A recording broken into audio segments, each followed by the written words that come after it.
kerjaan terbuka, pendapatan meningkat. Yang ilegal itu yang diuntungkan atau orang yang punya kuasa. Dulu sama yang sekarang jauh beda. Kalau dulu tidak terlepas dari bagaimana kita menguatkan elemen masyarakat. Kompetisi yang baik akan melahirkan pemain tim nasional. Karena kesejahteraan perempuan adalah juga kesejahteraan anak dan kesejahteraan bagi juga kaum.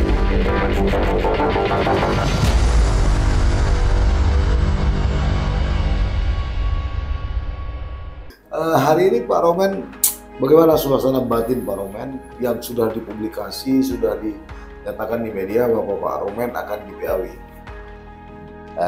Sebagai manusia saya kira kita sebagai manusia biasa yang lemah ya. Saya kira kita merasa kecewa ya.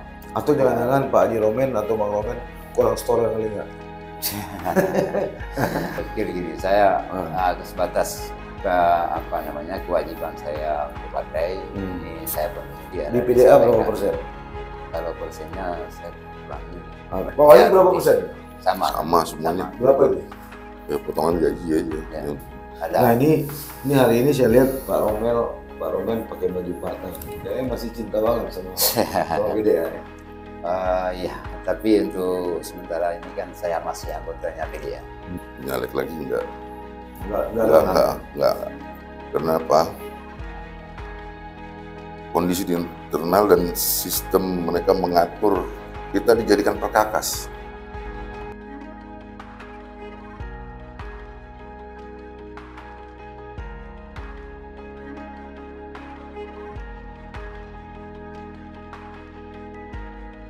Assalamualaikum warahmatullahi wabarakatuh.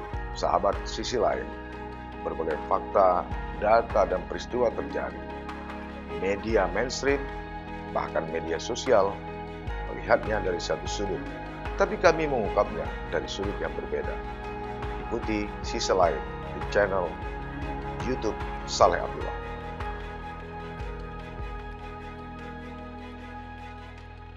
Assalamualaikum warahmatullahi wabarakatuh. Sahabat Sisi Lain, kita bertemu kembali untuk membahas berbagai macam persoalan di Aceh, baik politik, sosial, budaya maupun ekonomi. Untuk pertemuan kali ini, kita akan membahas soal kasakusuk di Parlemen Aceh. Ini terkait dengan usulan pergantian antar waktu atau PAW Haji Azhar Romen dari Partai Darul Aceh. Kalau istilah saya ini adalah Partai Daur Ulang sebenarnya, dari Partai Damai Aceh, Partai Darul Islam, sekarang Partai Darul Aceh. Tapi kita lupakan itu. Pada hari Rabu 15 Februari 2023, kabarnya Dewan Pengurus Pusat partai ini melakukan rapat harian. Hasilnya diputuskan bahwa mengusulkan Haji Romen atau Azhar Romen untuk di-PAW.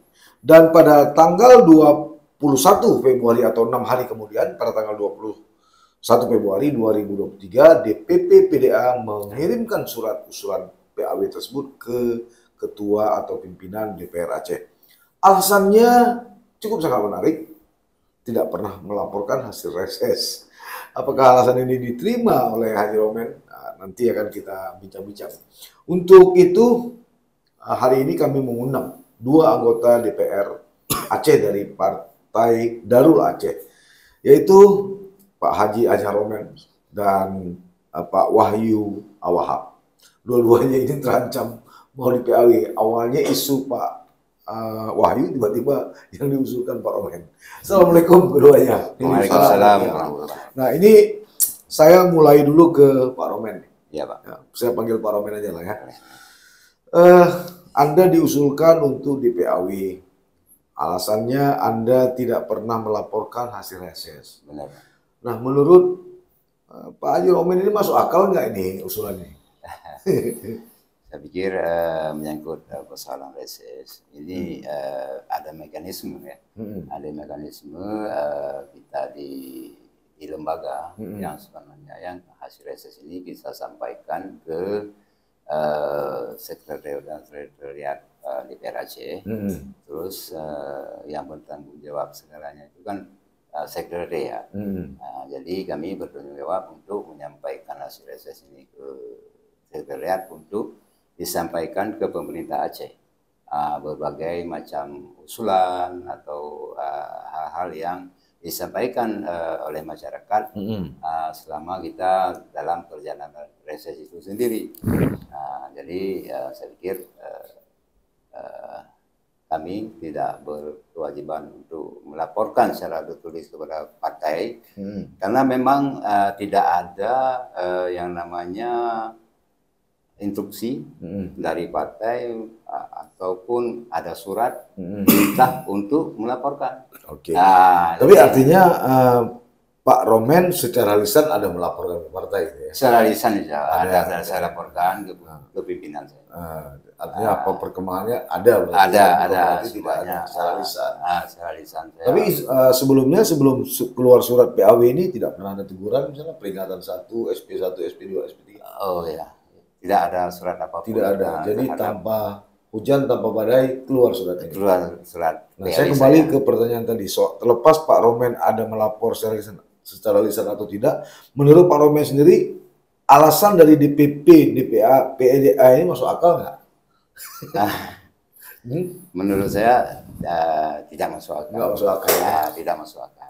Oke, walaupun kadang-kadang di partai politik sesuatu yang tidak masuk akal menjadi masuk akal. Menjadi masuk akal. Biasa itu, Pak. Ya, oke. Pak Haji Romel ini tentu kan bukan pemain baru di PDA ya? Iya, betul. Bisa diceritakan sejak kapan? Saya dengar mulai dari Ketua Banda Aceh dulu, anggota DPR Banda Aceh dulu. Anggota DPR dulu. 2 periode. Saya di DPR Banda Aceh memang 2 periode. 2009, 2014, 2014, 2019. Periode 2 periode. 2 periode. Namun sebelum partai inilah menjadi satu partai politik, saya sudah berkecimpung di tingkat kecamatan, walaupun di tingkat kecamatan juga di tingkat kabupaten. Artinya kita sama-sama lah kita membangun partai kita ini, partai PDA yang kita cintai bersama, dan kami ya membahu-bahulah di segenap masyarakat yang ada untuk sama-sama membantu PDA ini. Jadi artinya sudah memasuki 15 tahun ya? 15 tahun sudah. Lama sekali ya? Lama sekali. Memang betul-betul kader. Ya betul. Baik, ini kita ke Pak Wahyu dulu nih. Ya. Pak Wahyu, sebelumnya kami mendengar kasakusuk justru Anda yang ingin diketahui. Tapi ini yang dieram telur ayam kok keluarnya anak bebek. yang dibicarakan Pak Wahyu, yang justru muncul suratnya Pak Romen. Ada apa sebenarnya di internal PDA ini, Pak? Saya juga nggak ngerti, yang paling ngerti Bang Romen di internal. Jadi memang kalau saya amati, mohon maaf kawan-kawan, mungkin ini ada terjadi disharmonisasi antar pengurus dan dewan. Dan yang bingungan saya ketika surat PW Bang Romen itu keluar, Bang Romen ini statusnya, Bang Haji statusnya ketua fraksi. Ketua fraksi, ya. Jadi dengan pengabdian yang begitu lama dan kader ya, saya juga bisa melihat, apalagi orang luar gitu, ini kan kader lama aja bisa seperti ini, apalagi yang baru. Jadi ya hal-hal seperti ini sebetulnya nggak perlu dilakukan di tahun-tahun yang mendekati pemilu seperti ini, tahun-tahun politik. Di satu sisi orang lain mengambil simpati dari masyarakat, dari kader, tapi justru PDA betul bersikap seperti ini. Benar. Ya. Dan ini kan tahun-tahun yang nggak boleh ada gesekan. Ini tahun-tahun yang kita harus merangkul semuanya. Jadi hari ini mungkin Bang Haji, isunya kemarin saya dengar dari orang-orang, tapi mungkin salah nama. Salah nama Bang Haji. Karena mungkin Bang Haji Romen lebih kuat menghadapinya. Ya, jadi diuji militansinya lagi. Ya. Ini tadi terlepas persoalan reses ya, yang katanya tidak dilaporkan oleh Bang Romen. Kami juga melakukan riset data itu, memang DPP PDA kayaknya memang belum sepi dari konflik ya. Misalnya ada pengurus Kota Sabang, DPW, kemudian yang mengeluarkan mosi tidak percaya kepada ketua umum DPP PDA, kemudian Banda Aceh mundur, kemudian PD dan juga Loksmawe melakukan hal yang serupa terhadap Ketua DPP PDA Tengku Haji Muhib Sabri Awahab. Nah ini kan lagi-lagi saya bertanya ke Bang Wahyu, ada apa ini sebenarnya? Kalau tadi kan hanya sekedar usulan PAW, ini kan sudah merembet sampai ke bawah. Kalau saya jawab betul di PAW nanti Bang. jadi ini enggak. Saya enggak. Ketum itu tetap seorang ketum, tapi ya harus kita yang memimpin banyak orang kan harusnya kita lebih ini. Mohon maaf kalau ini dikritik, bukan kritik, ini saran supaya lebih baik. Jadi kita harus lebih mendengar, nyaring apa-apa aja masukan dari orang kan. Jadi ketemu satu hari kan nggak ketemu 1-2 orang pasti, banyak orang. Jadi banyak masukan. Semua masukan itu kan harus disaring. Terus saya rasa ada apa tadi Bang? Ada apa di internal partai? Ada apa dengan PDA? Yang pasti nggak ada saya di situ. Oh, gitu. Yang pasti nggak ada saya, nggak ada Bang. Jadi saya rasa yang ada waktu itu saya nggak tahu ada apa musyawarah kerja pusat, Mukerpus, saya nggak tahu, nggak ada undangan, nggak nyampe. Jadi ada Mukerpus itu banyak masih tak percaya pada ketua umum. Saya dengar seperti itu sih. Tapi ya sudahlah, alhamdulillah masih jalan ya. Ya masih jalan. Dan ya ini Pak Wahyu kan tadi disebut pemain baru ya di PDA ya. Karena pemain baru, saya ingin tanya aja, kenapa sih memilih PDA? Padahal banyak partai nasional maupun partai lokal lain. Karena biru muda itu Bang Laziali. Jadi terkecoh dengan warna gitu. Oke. Nah, saya masih ke Pak Wahyu dulu nih, menarik nih. Pak Wahyu ini pemain baru, kemudian dia tidak tahu. Tapi yang menariknya sebagai anggota DPR Aceh yang sudah masuk tahun ketiga ini. Iya, masuk tahun ketiga ya. 4 ini. Tahun keempat. Iya, ketiga jalan keempat. Ya. Nama Anda tuh nggak pernah masuk di pansus satupun. Kenapa? Saya jadi tanya sama ketua fraksi. Jadi tanya, mungkin ketua fraksi sayang kan. Iya. Kita nggak usah bekerja capek-capek. Iya. Pak Romen kan ketua fraksi. Benar. Kenapa Pak Wahyu ini nggak pernah masuk di dalam pansus? Sebenarnya begini. Saya kan berpanjangan tangan partai di DPR. Jadi menyangkut dengan keputusan-keputusan yang menyangkut dengan hal misalnya pansus dan sebagainya, saya biasanya berkomunikasi dengan ketum. Ketum menyampaikan hal tersebut. Jadi apapun yang saya lakukan di DPR ini adalah hasil daripada arahan daripada ketua umum. Nah, saya tidak berjalan sendiri. Artinya ada perintah atau ada pemberitahuan ketua umum agar Pak Wahyu jangan dimasukin. Ada itu arahan. Ada arahan. Tidak boleh masuk di pansus manapun. Jadi saya sebagai anggota ketua fraksi, saya pikir ya kita tahan aja. Apa alasan dari Pak Tengku Muhib? Karena memang kita tidak meminta alasan, artinya keputusan pimpinan itu mutlak gitu bagi saya. Biasanya misalnya begini, Tengku Romen atau Pak Romen itu Wahyu jangan dimasukin di di pansus manapun ya. Tentu kan adalah satu pertanyaan, kenapa ketua? Kan paling tidak itu muncul ya kan. Tapi ya itulah kami di PDA ini tidak bertanya, kami cuma menjalankan. Waduh, berarti sudah kalah partai Prabowo ya. Begitulah. Komando. Tapi lihat di saat Bang Romen goyang-goyang, kita juga di sampingnya. Oke. Hari ini Pak Romen, bagaimana suasana batin Pak Romen yang sudah dipublikasi, sudah dinyatakan di media bahwa Pak Romen akan di PAW? Sebagai manusia saya kira kita sebagai manusia biasa ini Pak yang lemah ya.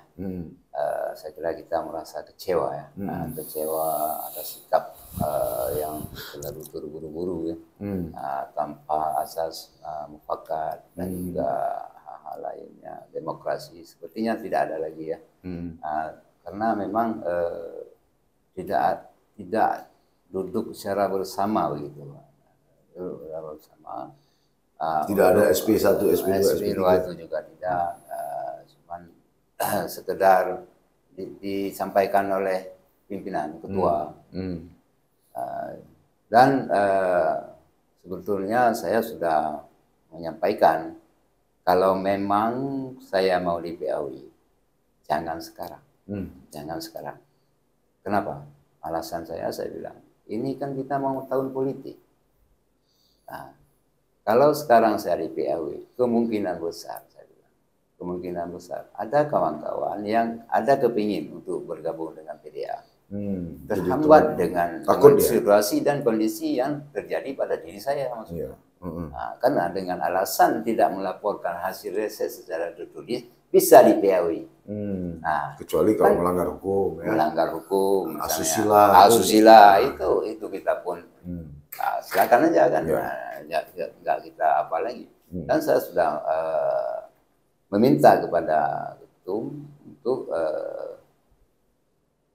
berbakti untuk beberapa bulan lagi. Nah, dengan apa? Saya pikir karena alasan itu tadi yang sebenarnya jangan gara-gara PAW saya ini berimbas ke partai. Nah, atau jangan-jangan Pak Haji Romen atau Bang Romen kurang store kali nggak? Di partai kan begitu biasa. Di partai biasa kalau kurang setoran itu agak mandek deh. Tidak hanya pendapat, tidak hanya memberi pendapat kepada pimpinan, tapi juga pendapatan kan gitu. Saya pikir gini, saya sebatas kewajiban saya untuk partai ini saya penuhi. Nah, saya penuhi dari dulu sampai sekarang. Apa itu misalnya? Ya kontribusi. Kontribusi itu berapa persen diambil dari hasil penghasilan? Itu kan wajib ya, wajib dipotong. Kontribusi di PDA berapa persen? Kalau persennya saya kurang ini ya. Kan ada 20%, ada 30%. Dari ada itu yang ketentuan angkanya. Ya, itu yang rutin ya. Bawahnya berapa persen? Sama semuanya. Berapa itu? Ya potongan gaji aja, yang dari gaji. Ya, yang dari gaji berapa persen untuk partai? 30%. Enggak tahu persen, enggak sampai. Enggak sampai. Tapi yang lain-lain ada juga kan? Kalau saya jarang. Atau pokir mungkin Pak Romen tidak pernah kasih? Ini kan lagi yang mau pokir. Kalau pokir kan itulah hasil reses itulah pokir. Dan pokir artinya begini, kita di samping menampung segala realisasi dari masyarakat semuanya. Bagian dari pengurus partai ataupun partai ini kan ada juga yang menyampaikan ke kita, dan kita tampung dan juga kita sampaikan ke pemerintah Aceh. Ada. Nah ini hari ini saya lihat Pak Romen pakai baju partai, kayaknya masih cinta banget sama PDA ya.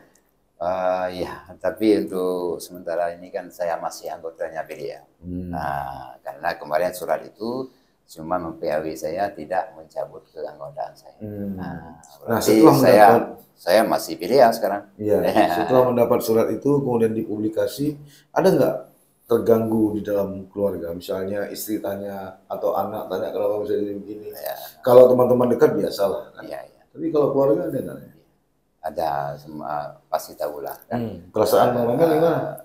Iya, sedih lah. Sedih. Sedih, terasa sedih ya. Karena artinya sampai 15 tahun sebenarnya kan partai ini mempertimbangkan ya. Mempertimbangkan bagaimana nasib keluarga kita, tim kita, sahabat kita yang mungkin ya ada bersama kita ini, bagaimana perasaan mereka kan. Sepertinya semestinya itu dipertimbangkan oleh partai. Karena tidak ada dasar yang kuat untuk memPAW saya.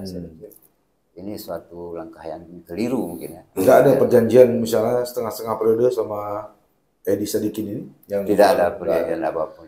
Tidak ada perjanjian apapun. Karena memang angka kita terlalu jauh. Oh, berapa ada 1.200 perbedaan antara 1.200 lebih kurang. Total suara Bang Romen? Saya 6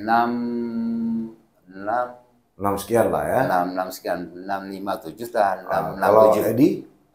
Dia 55. Oh, Ada 1.200. Tidak ada lah perjanjian. Jadi perjanjian tidak ada, pelanggaran hukum tidak ada, pelanggaran asusila tidak ada, adat istiadat tidak ada. Tidak. Yang ada hanya tidak melapor reses. Gitu ya. Sangat remeh-temeh. Remeh-temeh memang mungkin. Ya tahu lah mungkin ya. Pak Wahyu, dengan dari yang dialami oleh Bang Romen ini, Anda ke depan maju lagi lewat PDA? Saya nggak maju di mana-mana. Nggak maju mana-mana? Karena Partai Nasional juga enggak? Kemungkinan enggak. Karena saya jarang, memang sifat kita nggak khianat. Jadi kalau mau lanjut pun di PDA, tapi ngelihat kejadian Bang Romen yang udah mengabdi lama seperti ini juga tentu kesalahan, apalagi kita yang ugal-ugalan. Trauma gitu ya? Ya nggak, kita ngeliat contoh ini kan contoh nggak baiknya. Ya kalau nanti ada kritik kan dari partai ke saya itu, dia apa ya serah lah, saya udah nggak kirim, tapi ya saya mau ngabiskan juga aja sampai akhir periode. Nyalek lagi enggak. Karena apa? Kondisi di internal dan sistem mereka mengatur kita dijadikan perkakas. Oh gitu. Oh iya. Harusnya kita perkakasnya masyarakat konstituen. Kalau ini seperti yang saya dengar dari Bang Romen ya, kalau saya nggak masuk di ini di pansus, Bang Romen bilang, kita tanya sana lah, aku nggak kuat itu. Jadi seperti itu, kenapa nggak langsung diomongin? Kalau ada kesalahan, phone panggil. Ya, kalau kita nggak ada silaturahmi ke DPP, kita kan juga, saya bukan politisi, jadi kalau ngumpul sama orang politik terus kan pusing juga. Ya, habitatnya genetiknya pengusaha gitu. Ya DNA saya pun nggak ada, politisinya mungkin nggak ada sama sekali ya. Tapi kemarin bisa maju kenapa? Ya, kepingin mengabdi di. Ada beberapa poin yang mungkin bisa disatukan ya dengan PDA ini. Mungkin Dinas Pendidikan dan Dinas Syariat Islam digabungkan jadi Dinas Pendidikan Islam gitu. Tapi ya dukungan tadi kita hanya bisa seperti inilah. Kalau dibilang kita kemana-mana ya nggak terlalu banyak juga kerjanya. Kan gitu. Pak Romen, kira-kira Pak Romen apa harapannya kepada pimpinan DPR? Ini kan bola sudah bergeser nih. Dari partai sudah ke DPRA nih. Apa harapannya pada pimpinan? Harapan saya sebagai pimpinan, karena memang partai sudah masukkan surat, kami pun sudah masukkan surat.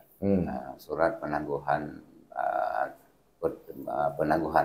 artinya surat itu untuk kami berharap kepada DPR untuk dipertimbangkan ya, supaya ini diselesaikan dulu di tingkat yang namanya tingkat partai, internal partai.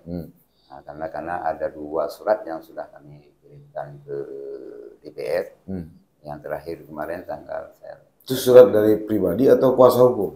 Yang pertama kuasa hukum, yang kedua juga dari kuasa hukum. Artinya Pak Romel menggugat nih, melakukan perlawanan dengan putusan. Artinya begini, saya menggunakan hak pembelaan diri. Itu.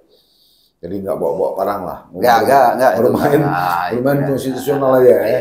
Kalau orang Aceh besar biasanya kalau udah parang. Kita sudah tua Pak. Dan itu jalur yang kurang sehat.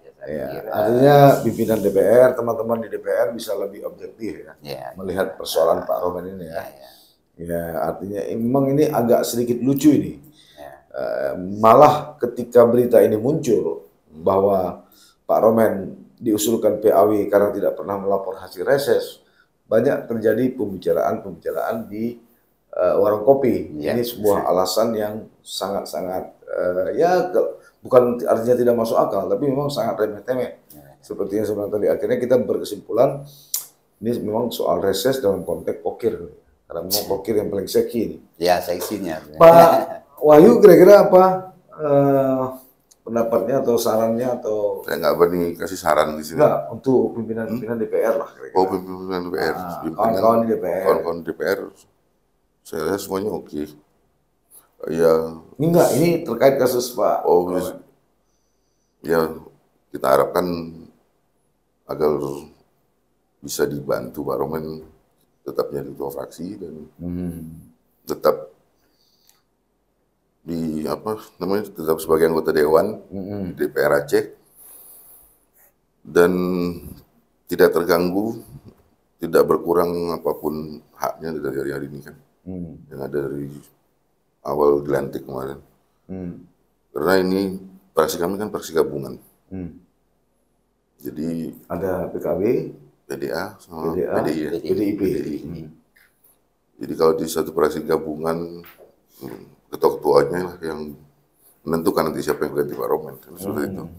Tapi di tatip, kalau setahu saya tatip 2,5 tahun gantiannya. Itu di tatip. Ya.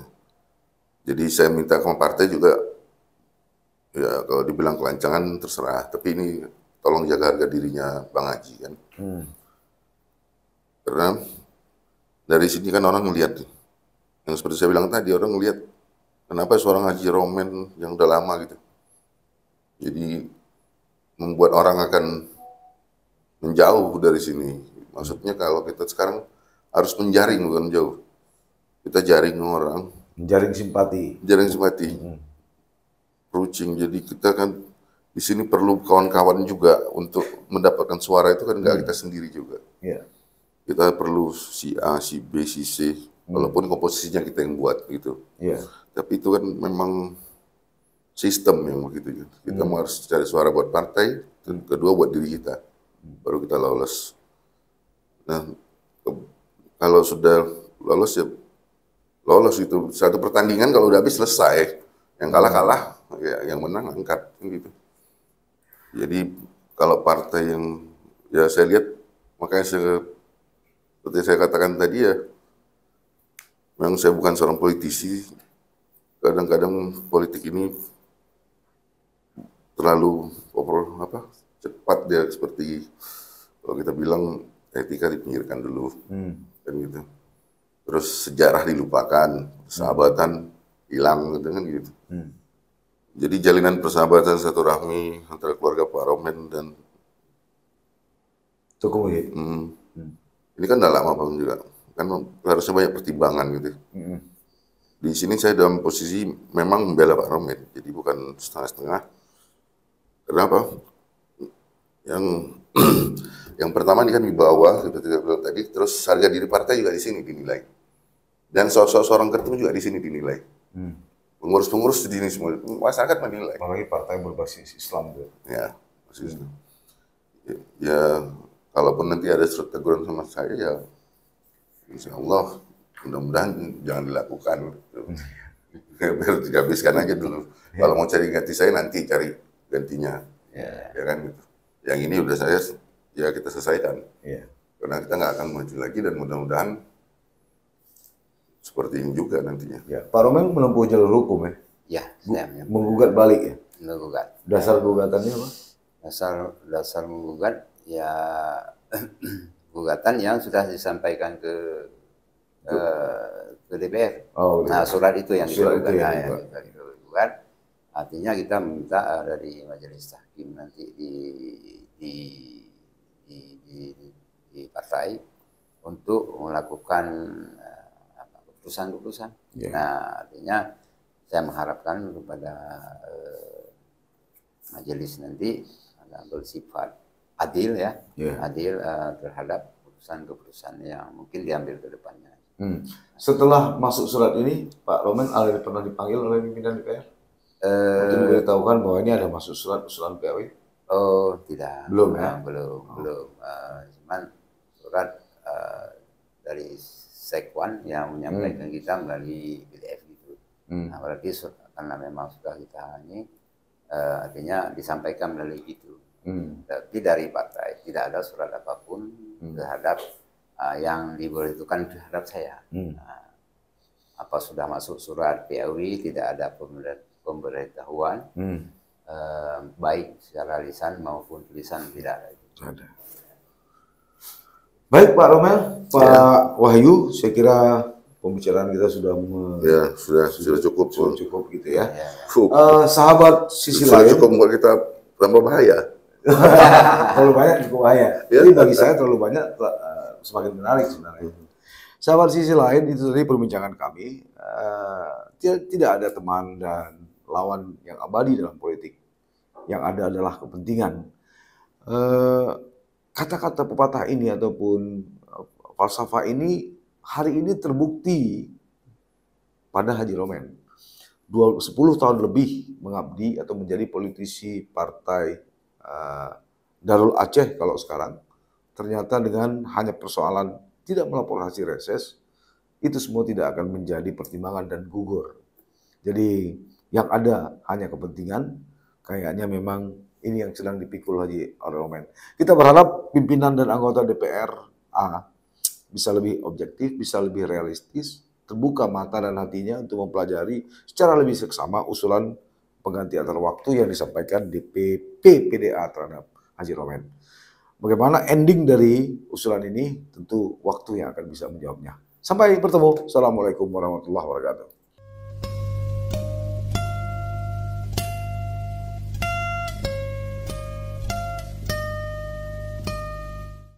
Jangan lupa like, komen, dan subscribe. Serta aktifkan lonceng notifikasi.